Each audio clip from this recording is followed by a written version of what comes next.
I think we've been off to a great start. We've heard a lot about the coalition. We've heard a lot of thinking about how we can engage. We've been talking about sharing. We've talked about agency, identity, purpose. And hopefully we all, in our discussions, have had a chance to think about what we would like to do, what we as individuals would like to do, and what we would like to do on our campuses, and how we can come together to do that. And that's really the whole point of the coalition. What do we as educators think about what's important to our students, particularly around the idea of lifelong well-being? What do we want for our campuses and how we can make it happen? And that's what I'm going to use as a segue to our next session.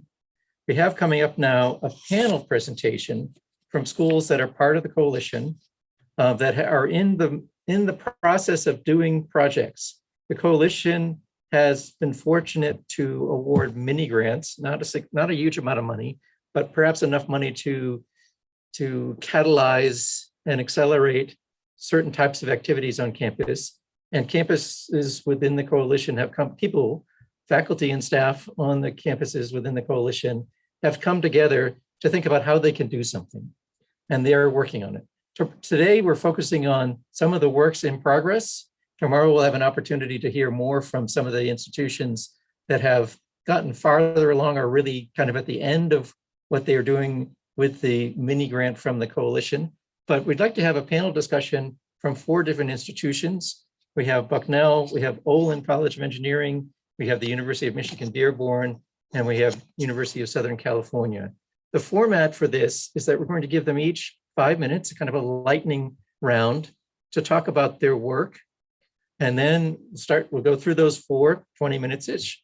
And then we'll move on to a discussion, a group discussion based on what they're saying or other comments. And that idea of gifting, keep that gifting idea in mind. How can you as the audience learn from what they're doing? How can you contribute to what they're doing? We're going to start with Bucknell. And for Bucknell, the title of the presentation is Bucknell on Purpose by Reverend Kurt Nelson, who's our Director of Religious and Spiritual Life. Kurt. Thanks, Keith. I had the joy of working with Keith on this project directly. Highly recommend having someone on your grant team who also reviews the applications. That's been pretty nice. Also have the honor of being the second most interesting preacher to be with you today in this coalition of engineers and educators. I'm going to try to share my screen here and see how that goes. How's that looking on your end? That looks good. Good.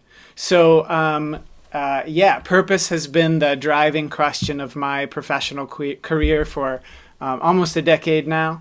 I find it to be a deep question and an accessible question and really translatable to academic communities. And I think it also allows us access to some of the really deep waters, as we've been talking about today, kind of unexpectedly for me, of ancient traditions and responses.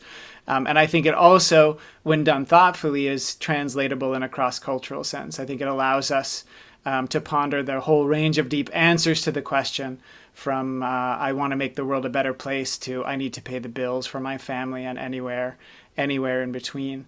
So grateful to CLTE for the opportunity through this grant to step back and ask the question rather than, as I previously did, just kind of trying stuff and seeing what worked. So our plan was to map the question here at Bucknell. Where is the campus community accessing a sense of purpose? And I think we thought naively that we'd come up with a list of courses and majors and offices and clubs and advisors and programs, et cetera, that helped folks access this stuff. And our plan from the beginning was to go to meet and talk with students and ask them, but the pandemic had other plans for us. So we persisted through some focus groups. And we got, I think, some pretty clear insight from students. And that was that they found their sense of purpose when they found their people, that there were some really major contributing factors, and that there were some really major detractors from the ability to do this. And finally, that they were just really really incredibly excited to talk about us, even over Zoom, even in those first few months through the pandemic time. They were really excited about that stuff. So we worked with other students, and I'm going to dump some of our themes into the chat here as well, so that you can copy and paste those as well. Too many windows open here. So we took our themes and turned it into a survey, which we sent out to and got about 400 responses back from a campus community of about 3,600 students. So pretty good data, we think. And these were the themes there in your chat. Including some really significant positive influences and some really significant negative influences, including especially lack of inclusivity and a sense of social alienation. And we found, and if you want to talk statistics, I can do about 2 minutes on that front, and then I'll have to turn it over to some more experts in the field, but I'm not going to deal with that now. But yes, we found that our questions mapped when we did that, and the stickiest issues were these in yellow. As you can see, two of them really significant ones that we spent a lot of time on as a campus community, and one that was, I think, quite a surprise to me, which is that roughly a quarter of our students feel as though they have not been encouraged to self-reflect on their sense of value, meaning, and purpose.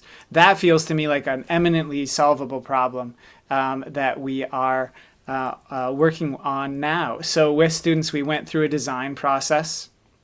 And we're now asking an updated question, which is how can we create conditions for exploring purpose through community at Bucknell and beyond? And we are just about to kick off our small group exercises that are going to be the next sort of pilot as we try to bring this into the flow of our daily lives. And I think that's probably the end of my 5 minutes. Yeah, Keith? And so I will pause there and happily turn it over to the next group, or open it up depending on which is the I think we're going to save questions. Yeah, thank you, Kurt. Thank you very much. I think we're going to save comments and questions and discussion really until after we've heard the four. So we'll be moving on, but I have to correct one huge mistake that I made. I forgot to introduce my co-presenter, my co-moderator for the panel, who was John Bolin, who is the Executive Vice President of Academic Affairs and Provost for the University of Maine. There he is. And he was formerly at UConn, involved in some similar work, and he's definitely one who has contributed greatly to our journey. He's part of the steering committee for the coalition. Let you say a couple of words, John, about your role and what you're getting out of the coalition, and maybe a little bit about the conference in general. Well, thank you very much, Keith, and hello, everyone. It's amazing. I can't write down fast enough and listen at the same time, but it's been thoroughly enjoying for me to be able to listen to all the different experiences. So in that breakout session, I was with Stu in the same breakout session, and as we started to talk around in that small group, we're all having so many of the same experiences, and this meeting is, the Coalition for Life Transformative Education before the pandemic was exceedingly important. And now I think it's even more important. And that's the sense that I'm getting from listening to everyone. And so just very happy to be here, and thank you for that, Keith. Thanks, John. Appreciate you being part of this panel discussion as well. So our next 5-minute presentation is from the Olin College of Engineering. The title is Transformative Learning by Doing, Seeing a Sea Change, by Dr. Linda Minasupa and by Dr. Kenja McRae, who's at Georgia Tech. Hi, I'll say we took the approach of putting the detail into the written materials. And what I share with you is that our group began the work together with a belief that each person is born with a transformational learning identity, with agency and a compelling life's purpose.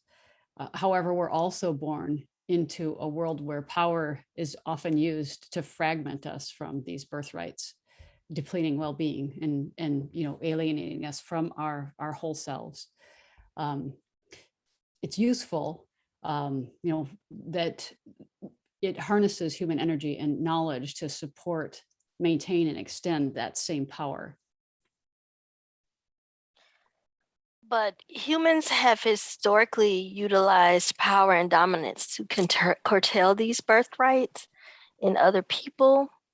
And they've done so in part to harness energy, human energy, as Linda said. And so I'm a historian, so my input is from history. In US history, the slave trade provides a vivid and extreme example of this process. The trafficking and enslavement of African people, roughly from 1619 until 1808, involved a process of transforming humans into chattels or property. After sale, enslavers subjected Africans to a process called seasoning, which was meant to break them into the routines of farm and plantation life in the Americas. Seasoning involved dehumanizing, psychologically coercive, and violent practices that were designed to modify behavior, beliefs, and the attitudes of Africans in order to make them suitable laborers and reproducers of more chattels. The ultimate goal was deculturalizing people, and enculturating them into what their enslavers believed to be useful and acceptable ways of being.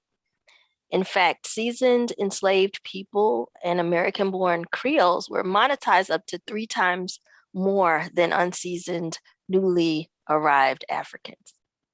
3 times more. The Africans' whole selves were unwelcome. The only acceptable parts of them obeyed commands, conformed to directives, conceived of themselves through others' eyes, and viewed the world according to the demands and values of those who held power over them. Over hundreds of years, the forms and the severity of the fragmenting practices that we're talking about have dramatically changed. Another example of enculturation includes the indigenous residential schools of the 18th and 19th centuries. The details may have changed over time and space, but these histories, structures, and their power dynamics remain. And we're discovering that one antidote to this fragmentation is holism. And holistic learning is freely available and immediately scalable. So a concrete takeaway we offer are these 3 sort of neuroscience-based actions for classrooms. 1 is to adopt trauma-informed practices. 2 is to support embodied practices. And 3 is to hold inclusive spaces that honor the whole community.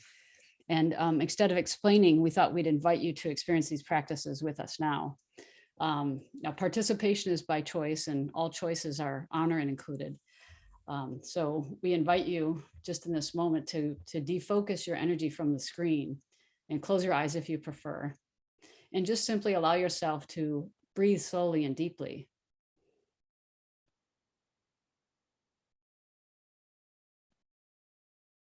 And on the exhale, release any tension you may be holding.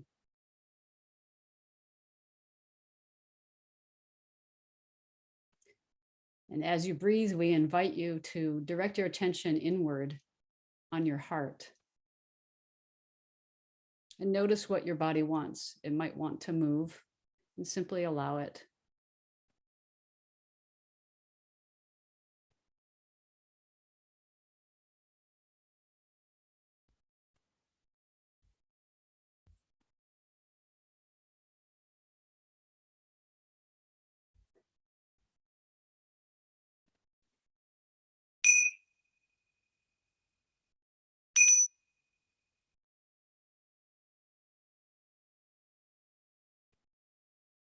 So our summary is, I don't know if you can see this slide, the holism supports these transformational actions, and you're free to try it. That's all we have for now. Thank you very much, Linda and Kenja. That was refreshing. A great pause for all of us in the conference to look a little inward. I love that idea. We should do more of that. And we will do more of that and do others as we move forward. Our next presentation is from the University of Michigan, Dearborn. The title is More Than a Single Story, Dearborn Speaks by Dr. Maureen Linker, Christopher Spilker, and Deirdre Jones. Thank you very much. And thank you, Linda and Kenja, especially because that was right before we were about to present and that helped me refocus. So we're very excited to be here and we'll run you through our 5 minutes. So our project is entitled More Than a Single Story, U of M Dearborn Speaks. Can everyone see the screen? Yes. Our project is a digital storytelling project. It's not videos, and we're happy to talk about what that means. We were motivated by really 2 factors. One is Chimamanda Adichie's The Danger of a Single Story, if you've seen the TED Talk or read her work, Americana. And the other is that for many of our students, we are a regional campus, predominantly commuter campus. 42% of our students are Pell eligible. From 81 different countries. Many of our students operate from a deficit model in terms of their own story. We're not Ann Arbor, we are not Detroit, and Detroit has its own deficit model issues. Where our students are not traditional students. We don't have many of the things that the traditional campus story has. And so we've heard from many of our faculty that our students feel like their stories are not worth telling. So we wanted this to be a paid opportunity, essentially an internship or a stipend. And our focus is on working with students to challenge the myths and stereotypes about Dearborn, regional campuses, the Detroit metro area, and our large Arab American community, which is both Arab Muslim and Arab Christian. So we created a quick video introduction to our project for our students to share with them what to expect. This was created in the mode of the digital storytelling that we're going to be using, and as well as using the same tools so they can kind of get a taste of what they will be doing. Who are we? Our identity. Where do we fit in? How do we rank? Is who we are as important as who we are not? The pull, the gravity of our associations. We are not Ann Arbor. We are not Detroit. We are informed by them. We are Dearborn. We are not a single story, but 1,000 stories. Yet these stories don't always get everything right.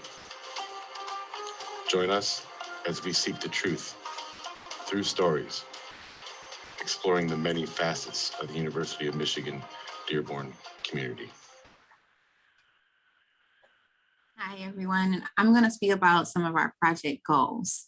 The Digital Storytelling Project will provide students with the means to develop important skills such as social, emotional capacities, critical thinking, narrative transformation, digital information literacies, and articulation of values. And most importantly, the root of our project is career readiness.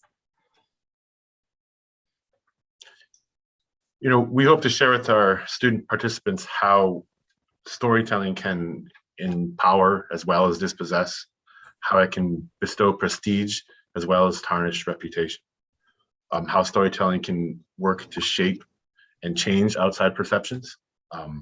Our students will learn along with us how storytelling can allow the storyteller to gain a better understanding of themselves by presenting themselves to an audience. Amongst our aims is that our students will be able to develop and cultivate storytelling skills, but also to help them be intentional about their decisions and their plans.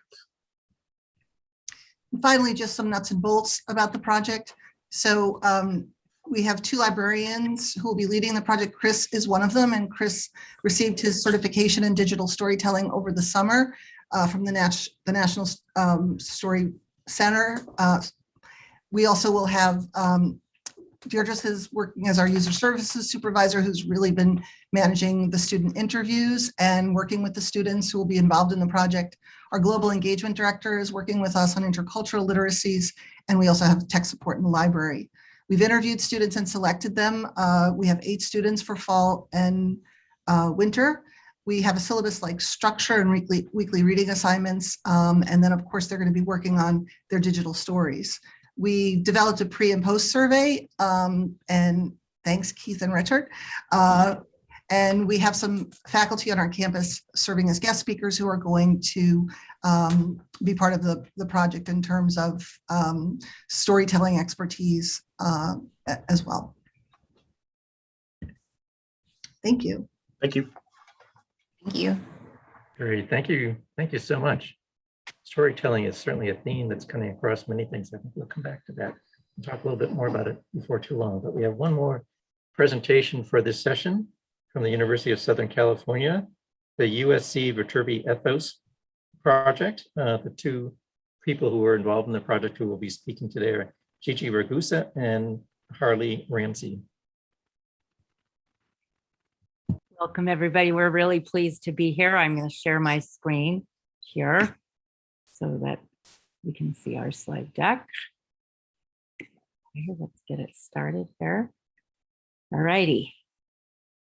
So our project is the Viterbi Ethos, and really it's about building character and sense of community with an ethics focus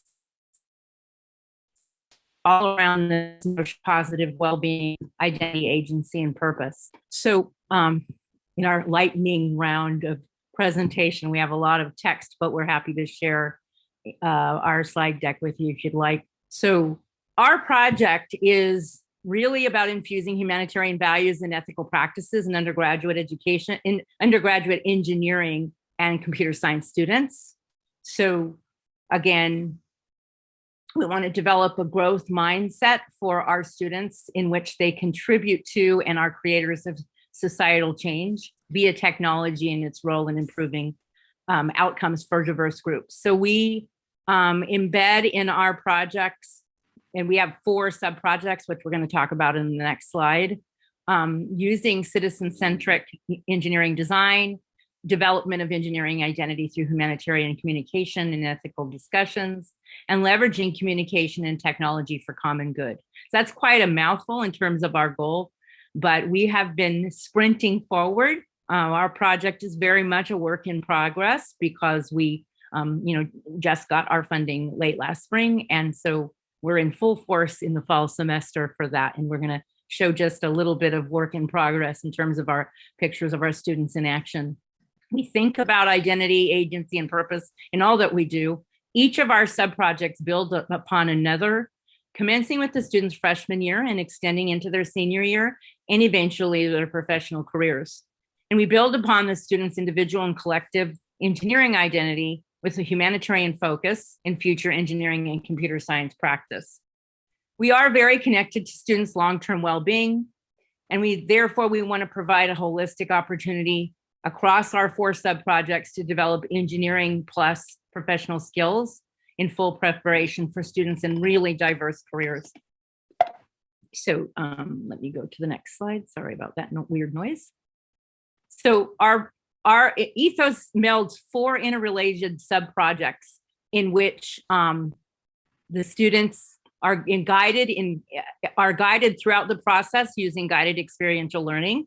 So the first sub-project is actually in action in the photo that you see there, and that's the Freshman Academy Renovation. In that project, all students in the Viterbi School of Engineering, in the engineering majors and in computer science, are a part of something called a Freshman Academy. It's their very first experience, and they meet across majors in a course called Freshman Academy for Engineering 102. We are renovating that curriculum. It's not a new curriculum. It's been at Viterbi for at least 15 years. But with this new work with the coalition, we are in the process of renovating it. And so we piloted a little bit of renovation last year, and now we're in full swing using the generous funding of CLTE and our support of our administration office. So with that, we use engineering and computer science principles of project-based learning and human-centered design, borrowing and capitalizing some of the early work that Purdue University, University of South Carolina, and some of my research that we've been doing, in which the freshman students work with faculty leaders and near peer student mentors. And you can see a couple of mentors working with a group of students in our makerspace here in that picture on the left-hand side of your screen, And in that case, this is for project 1, they design and create prototypes of solutions for the National Academy of Engineering Grand Challenges or UN Sustainability Goals. And they get to choose that which they're going to work. And then we do deliberate diversity-centric approaches for creating teams. And they just started their teams a week ago. And this is one demonstration of the work in progress that we're working on as they do some design brainstorming. The second sub-project, called Engineering Moment, enables the students to be nimble in their response to societal change. And the project Engineering Moment fosters a sense of professional identity and social responsibility through student-created podcasts. And then we have a third project, sub-project called Engineers Engaging Community. And this sub-project helps students understand public engagement is integral to humanitarian engineering. It's a part of a larger community discourse, and it engages students with public audiences by creating speaking opportunities for the students in diverse communities from K-12 to other nonprofit organizations in the community. The final project, called The Good Life, engages students with ethical considerations of engineering and technology professions. And there's a series of discussion that takes place through Good Life in which students at the undergraduate and graduate level work together and discuss ethical dilemmas and other kinds of challenges that they may face in their professional careers. So far, we've had 8 faculty, 3 staff, and about 375 students that have been impacted by our project, which is just now in full force for fall semester, but that's pretty good impact thus far. And we just wanted to show you a few things in action. And then my colleague Harley will talk about, will lead our give and take during the gift of feedback that we'll have later on. So here are a few pictures of the very beginnings of team building and prototyping in our USC Viterbi Baum Family Makerspace, which is connected to our projects as well. I'd be remiss if I didn't mention one of our other faculty members who's a PI on this, and that is Martha Townsend. Unfortunately, she can't be with us this afternoon or morning, depending on where you are across the nation. And that is because she's indeed teaching. And so, but she is very much a part of the project. So we're really excited to be with you. And I'm not sure, Harley, do you want to add some more to this? No, I'll just pick up in Q&A, but there's a lot of cross-pollination with all these projects, so I'm sure we want to dive into that. Thanks, Gigi. Sure. And that's great. Thank you so much. So we have about 30 minutes or so to have discussion. Again, this is an opportunity to engage with the community. We want to encourage you all out in the audience, the attendees, to think about questions. John and I are going to maybe start with a question or two and see where that goes. It's really interesting to see what you are all doing. And in particular for me, I was struck by the student focus. I mean, I think that's at the heart of what we all want to do. And hopefully we are all doing, but we're not always as intentional as we can be. So I think that was really exciting to see what you're doing. One of the other things that really, I for my mind at least, keeps coming back to me is this issue of storytelling and giving students an opportunity to use their stories to help develop their identity. And I think, particularly as someone coming from engineering, I don't think we've always been tremendously supportive of individualism. I think, and that was part of these conversations, is also, there's been a history, and not a good history, of trying to promote uniformity. So storytelling gives students an opportunity to do that, which is tremendous. One of my big questions is, how do we give all students an opportunity to do that? Storytelling takes time. It's telling a story. It's not just coming up with the answer to a question. It's reflective, it's introspective, and then it's discursive.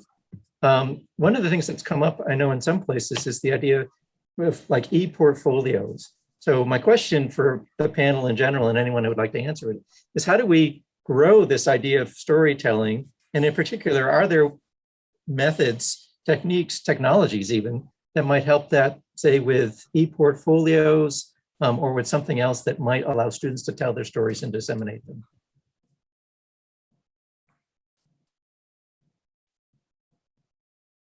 I'm going to put Harley on the spot because she does so much with storytelling. So do you mind, Harley, answering that question? Sorry to put you on the spot, but I know you know this. Well, thank you, Gigi. I'm heading up the podcasting component of the Ethos Project. An engineering moment, it's more about creating professional identities as engineers and expressing the social responsibility and opportunities of engineering. So in that way, it's not storytelling from the personal perspective that it sounds like a lot of these other projects are. And I think it's kind of complementary that way. But one thing I found and that I did want to ask other speakers about, I've been doing this in the classroom for a couple of years, like 3 years, and I've helped like over 300 students make over 100 podcasts. I've graded them all. What they feel empowered by with this technology is control over their voice. And I think this does relate to story because they can craft the arc they want, and that's very empowering. So with my students even talking about engineering, some of them don't enjoy public speaking. I'm like, fine, you could do it again and record it until you get what you want.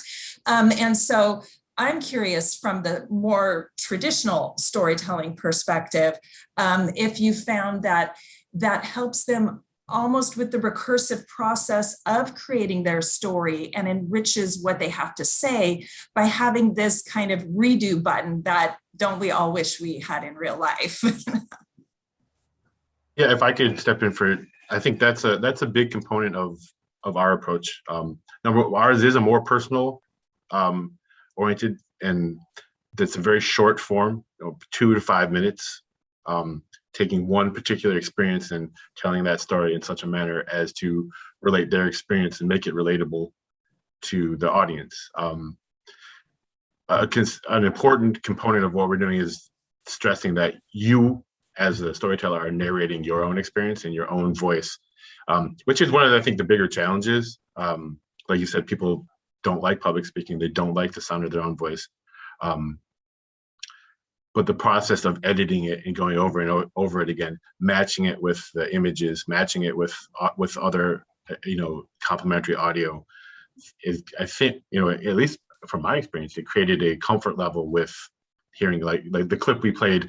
I narrated that. I heard it 10,000 times as I processed it and edited it. Received feedback from our group and responded to it. So I think it's going to be very beneficial, in that one aspect amongst many others. I would say too, there's so much work out there, even in popular consciousness now, about vulnerability and bravery, and having your voice out there, that's vulnerability, and compounding it with your personal story, like you're doing at Dearborn, that's just, I get goosebumps. That's wonderful work. Thank you.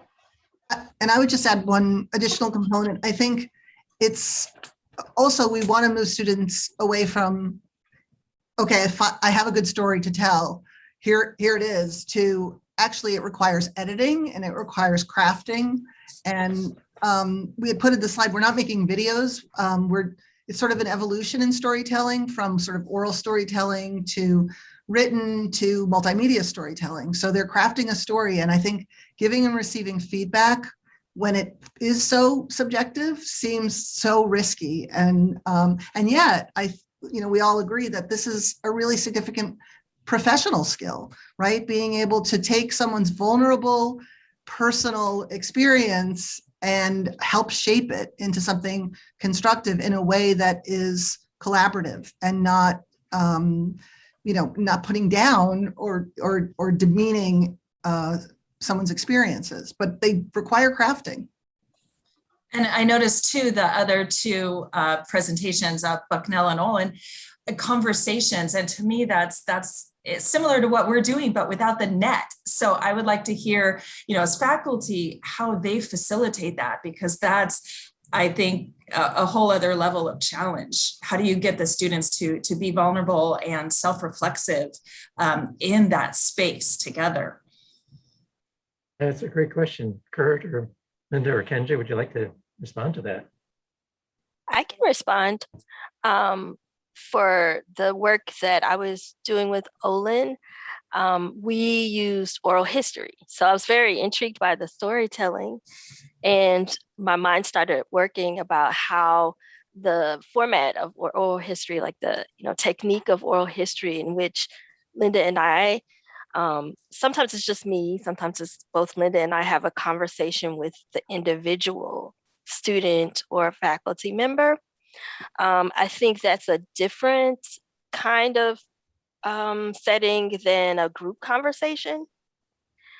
And we encourage in oral history people to author, to not be anonymous, right? To go on record. But we offer students the option to be anonymous. And I think that also that option is helpful if the person wants to tell their story from an anonymous perspective. But the prompts help people. I can tell when I'm talking initially, they tell less, at the beginning sometimes, and then they get more comfortable telling their stories. But I mean, I like the idea that the storytelling technique allows the person to craft their own narrative, whereas there's some intervention here with oral history. I'll just mention too, we did a number of different activities. We were adapting to the pandemic conditions. And one of the things we had intended to do was bring faculty and students together in a dialogue, an open dialogue. And we had to shift to a virtual dialogue. But what we did to create the conditions that felt safe enough for people to speak openly, one thing is that we had a trans-institutional space. So they were not students. We gathered students and faculty that were actually from different institutions and all across the country. And so a student might feel freer to speak their truth because it was not their faculty in the space. And at the same time, faculty could recognize the truth of what was being said. So it gave them insight into something that was normally hidden from them. So that was one of the things that we did to create safe conditions, but we also worked together toward it with some practice, with these embodied practice that you'd experienced a little bit of. So we were looking to build the capacity to regulate our nervous systems into a state of relaxation so that we could both think and feel at the same time, rather than being in that state of fight or flight that we're often in. Like when someone says, okay, now a pop quiz, it's just, we immediately go, oh my gosh, I didn't study, but students are, because of all their pressures, are often, we have found, in that state of fight or flight or even freeze, even in our classroom settings, they're trying to manage that. So we are trying to build the capacity to manage one's state and be in that reflective space. Fascinating. Thanks for that. So from our end, from my end, I think that my good colleague Joe Tranquillo, who's been working with us on this, often says our students have a sense of purpose. They have a purpose in their life. It's not always a life-giving run, right? Their purpose may be to do certain. I think similarly, our students are always narrating their own experience, right? This is who we are as humans.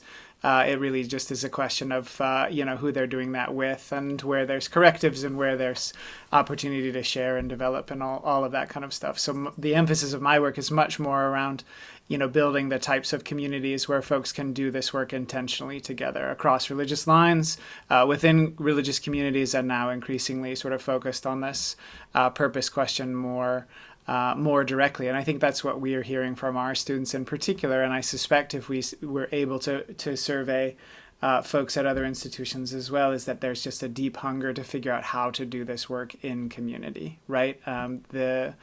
the type of self-reflection may very well be an important prerequisite to this work, or it may develop in the context of groups. But what we were hearing most assuredly and most directly from our students was that this work happens when they develop the types of friendships that are sort of meaningful and life-giving. And I think we can engineer that a little bit. I think we can encourage and assist them in that work. And I think storytelling is a really useful tool in that regard, and can be done with groups as well. I wanted to ask Kurt, how did you form your groups? It said they were just small groups. Did you form them, and what factors did you consider?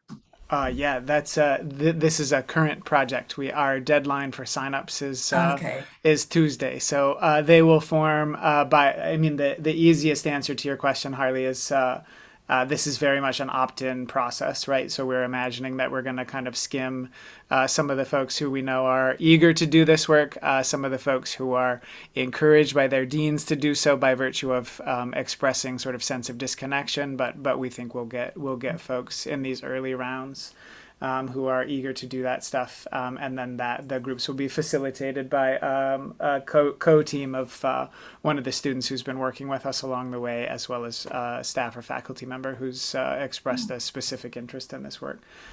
So we'll have more to report, in 7 weeks, right, than we do right now about the outcomes. But we're through the design work and have had a lot of student input on what they think is needed. Whether that will translate to people signing up and participating actively is one of the great mysteries of the world, for sure.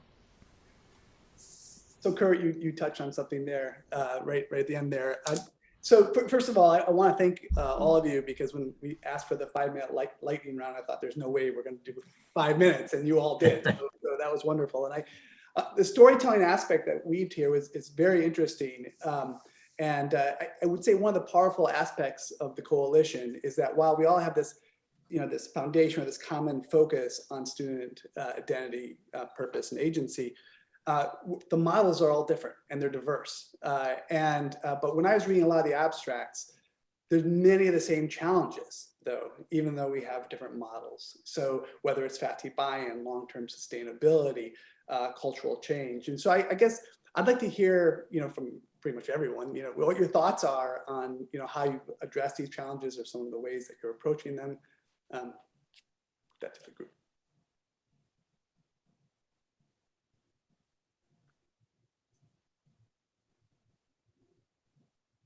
Just say I was really curious to hear Reverend Walton talk about just kind of going the same thing, like going back to him saying that, this is hurting us to reject this part of ourselves, and we need to re-engage these conversations that accept our whole selves.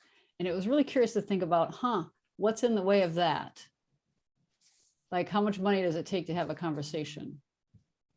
What is displacing us from moving directly? Is it really money? So this is something similar for us, that we have practices that would take nothing really except attention. What is grabbing our attention? So what I hear from faculty sometimes is of course we're still in the pandemic, so people are exhausted, but it's the add-on, the constant add-on, right? And I think we as faculty members are good at adding on. We're not always good at subtracting, right? So yeah, but I don't know, there's not an easy answer to that. So I'm just curious what some of the strategies you all have used. So one thing we've done is, as you might have noticed from the beginning of our talk, try to embed as much as we can in experiences, some in class and so some co-curricularly. So we kind of give them a teaser on the front end in the freshman academy. Everybody gets it, right? And then every student in Viterbi takes freshman academy, pretty much. There's a couple of exceptions. And then certainly the transfer students unfortunately don't. So we're trying to work at how we might fit that in. But then they get this sort of notion through sort of thinking about their own personal identity under the auspices of ethics, but then project oriented. So it sort of still applies to that which they came to the School of Engineering to do. So it sort of sneaks up on them to include it and then really think about that personal identities melding with professional identity. And then they keep going because there's 3 other projects to be involved in along the way as they develop their own professional, personal, and collective identity. Really, we do think about collective identity a lot as they work together, as they go along the way. But it's not an easy thing, especially during the exhaustion of the pandemic. Even though we're face-to-face for our classes now and some of our co-curricular activities, face-to-face with a mask on is a different story. And because it's exhausting, we don't realize it till we're in the thick of it. And then we're sweating and the students are working together and they're sweating because they feel like they have a blanket on their face, but they're still working at it. And we're playing by our county rules, of course, but it is not without its challenges. And I think it's important to acknowledge the challenges that students have, when they're in the situation they're in, and sort of build on whatever silver linings you might find that can help them, but embedding as much as possible and then building it out along the way. And again, we're very much at the beginning of this process. So lessons learned from others is going to be really important for Harley, Martha, and I as we move forward. So we're really looking forward to hearing about all the projects and any feedback you can give us. John, I think, I, oops, go ahead, please. No, oh, after I you. was, oh, thank you. I was going to say, we had a lot in common with Dearborn, University of Michigan, Dearborn, in that we were able to try and, I guess, do the opposite of add-on, which is take something away for student participants, and I think some faculty and, other participants. So students got a stipend. So we were hoping that they wouldn't have to do, at least work as much, like DoorDash as much or what have you. And they could set aside some time to do that. And that helped me as faculty as well, be able to really spend a lot of time working on this project in the summer, a stipend. I think this is an answer to your question, John, but you can tell me if it's not. And it's a simple one, which is that we decided that we would just ask students, right? That we would really go to them in whatever ways we could during the time and say, what does this look like for you? And to ask, this is another thing that I really love about the purpose question, is that it feels really foundational to the institution. And they give us the answers that we need in order to draw the threads together, right? So all we asked them was, when have you felt connected to and when have you felt disconnected from a sense of purpose? They told us about their problems with the social scene, right? They told us about the problems with alcohol. They told us about the lack of inclusivity. And I think that helps us then to bolster that ongoing, good, sticky work, using, I think, a language that hopefully we can figure out, a new set of adopters from the institutional side, a new set of faculty, staff, and admin who may be less comfortable with language of diversity, equity, inclusion, but who may be, quite willing to delve into this work, and vice versa, right? To sort of say this work is mutual and overlapping. And simply by sort of sitting down with them first in focus groups and then in surveying them, with the Likert scale, I think we can simply say, that if we ask the right questions, they're helping us sort of narrate this in a really deep and foundational way that I think supports, the core mission of this particular group. But I also suspect, where we could find some purchase in each of our institutional missions, to sort of say, we want to create purposeful graduates who are ready to go out and, make a difference in the world, right? Or lead their careers or their fields or whatever the sort of language may be. Thank you. Well said. I'll just add to that. There's something I think you asked the question about sustainability, and I certainly know that I make room in my life for the things that are life-giving and that I love. And I think our desire is that our work and the things that we're doing in this work with the students and other faculty is that the work itself is sustaining. So it's attractive in itself. That's what sustains us, is being together it's a sense of belonging. There's And I still, think- I would ask, oh, sorry. The first step dilemma, because yeah, I'm going to be asking my students to voluntarily do this podcast. So I'm going to go to student groups who have a mission and they might want to share, but how do I get others, to participate? And that's why I asked Kurt, and like he said, they identify interested students, and it's kind of that approach of getting some that'll get the ball rolling. And I know, Linda and Kinja, you said like a prior success. So I wanted to hear kind of how you navigated that first part. How do we get students to opt in to an amazing experience if they don't know it's an amazing experience? Yeah, I'll just say that we tried to envision the quality of the experience that we wanted. We wanted a high touch relational experience that the things that were where our email infused virtual society has lost. And so we wanted the quality of attracting students to be the same. So this is the prior experience now. So Yes. we basically set what we called a pizza trap. And we held these events that were events around community. It was sharing food. It was talking with people rather than trying to attract them through some sort of document with words on it. So we just kept saying to ourselves, the means and the ends must be coherent. So if we want to attract people to this thing that is life-giving, the process itself must be life-giving. Love that. I was gonna say, I think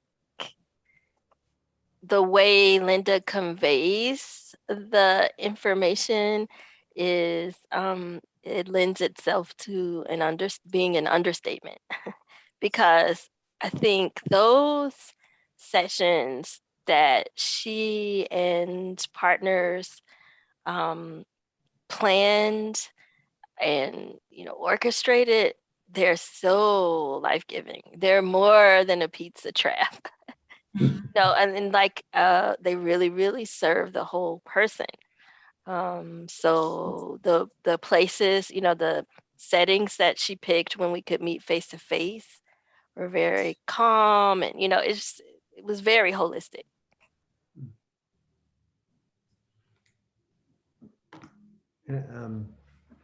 May I make a comment? Absolutely. Go right ahead, Tom. I'm not sure I have the view of the moderators to know. Let's see. Back to gallery.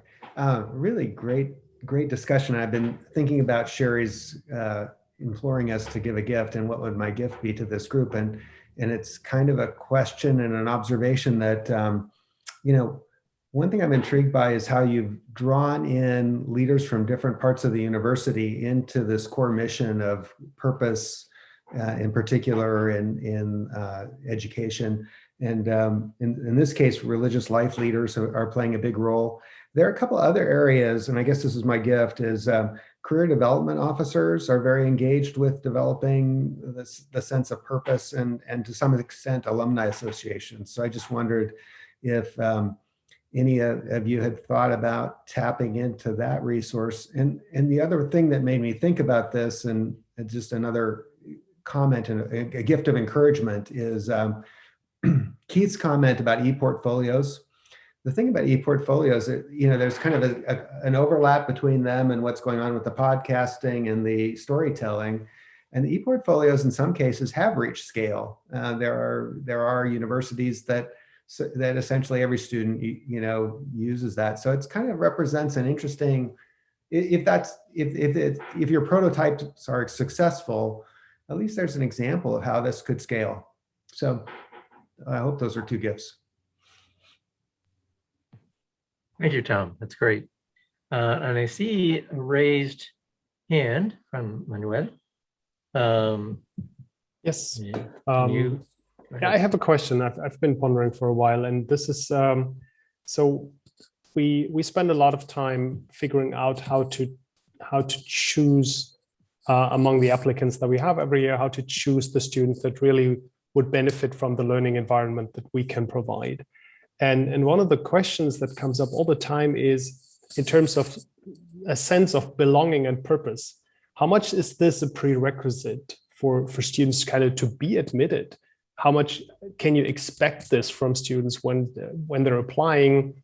And what are you looking for? Like, of course, you want to admit students who haven't found their purpose yet, but is there anything, are there some indicators that you can look for or that you've experienced as useful to figure out which of those have actually a chance to develop this sense of purpose and belonging in the environment that you can provide? I'll speak on that a little bit. The way that we set up our recruitment was we set it up as a regular job application and we laid it out.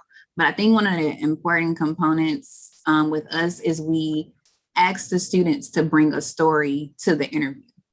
So we ask them to identify a issue in your community or your personal life or your religion that has common misconceptions, and what would you like to add to that?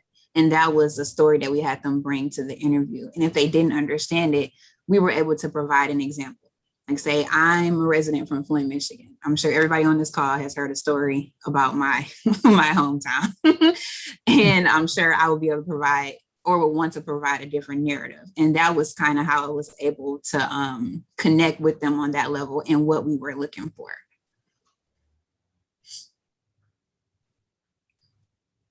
Thanks.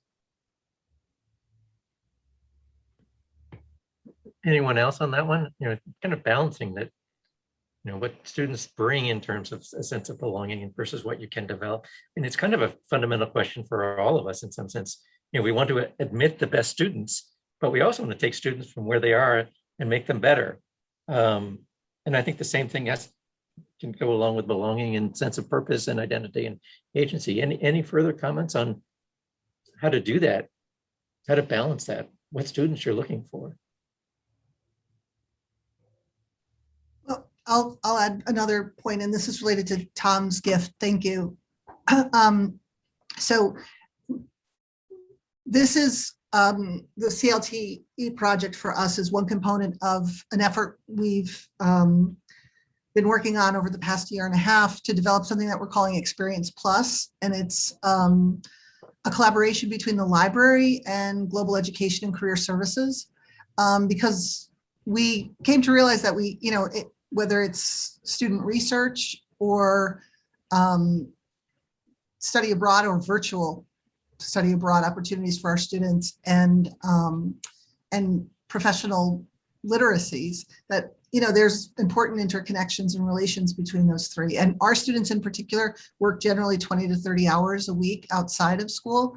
And we've, you know, under the support and advice of our chancellor, who's also very supportive of CLTE, we have been trying to think of ways that we can provide on-campus work for our students and can contribute. So our students are not working, you know, out at the local car wash, but they're working on campus and contributing in ways. And so combining those three literacies in particular, career services, library research, and information literacy, and kind of an intercultural global thinking is our focus. So this project we thought was very much in line with those sort of the tri-component efforts. But you know, I teach philosophy, and so I had to be convinced of the importance of being able to talk about practical applications and career options for our students. And I've become, over the course of my career, a huge fan, and needing to be able to communicate to our students the professional opportunities that come from critical thinking, from self-reflection, from, you know, contributing to a history of ideas. And so it's exciting to have, you know, to have a team now of people who are committed to that. I would speak to Manuel's point quickly.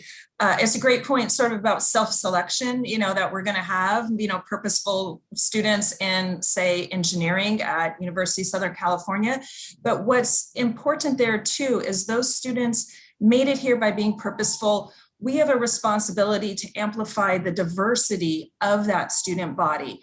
And those students need to be able to encourage, future students of, diverse and underrepresented populations, like to give this a try. This is what engineering is. It isn't solving a problem in my notebook. It's making the world better by doing this. So yes, for most of us, it's been at my institution, like the students have that sense of purpose and they're driven and they've always been top performers. And we've been intentionally casting the net wide for who is represented at the table. And now we need to take that next step and let them motivate, kids, future students.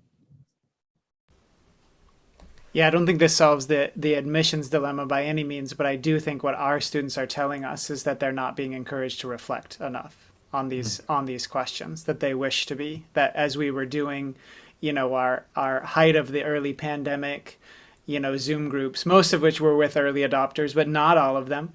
One of the things we learned was that simply having the conversation was an intervention in itself, right? That this was meaningful, that this was deeply appreciated, that this was something that they were hungry for. And then that bore out as we, received more feedback from our students that, significant portion of them are saying that they haven't been encouraged to do some of this work. So I think, I have a foundational belief, which you may or may not share, right? That I think every human on this planet has a bunch of purposes that, in their life that extend beyond, their career aspirations, right? But are about family and friendship and citizenship and community and all of those kinds of things, right? So, I'm much more interested in the question of like how do we move the needle forward than how I think we have to self-select for the eager ones at the start. But then once we get sort of embedded cultures, I think my hope is that we can, make it normal to talk about this stuff with the expectation that it will develop through the course of that. Fantastic. I'm looking at the clock, and I'm one of my tasks is unfortunately being mindful of the time. So I think I have to bring this to a close. But I for one, my list of questions kept getting longer and longer, and I haven't had a chance to really ask them all. But if we were in person, we would now be going off to a break and have a chance to follow up on that. Unfortunately, that's a little bit more difficult in the virtual world. Although I do want you to keep all those questions. Tomorrow, we have set aside some time after the presentations tomorrow, where each of the presenters will be in a breakout room, and you can wander from one breakout room to another and ask additional questions, give additional gifts, have additional conversations, more in a way that you might if you're actually in person. So don't lose those questions that might be in your mind right now, or you might have written down. I know I've got a few. You'll have a chance to ask and engage with the presenters more tomorrow.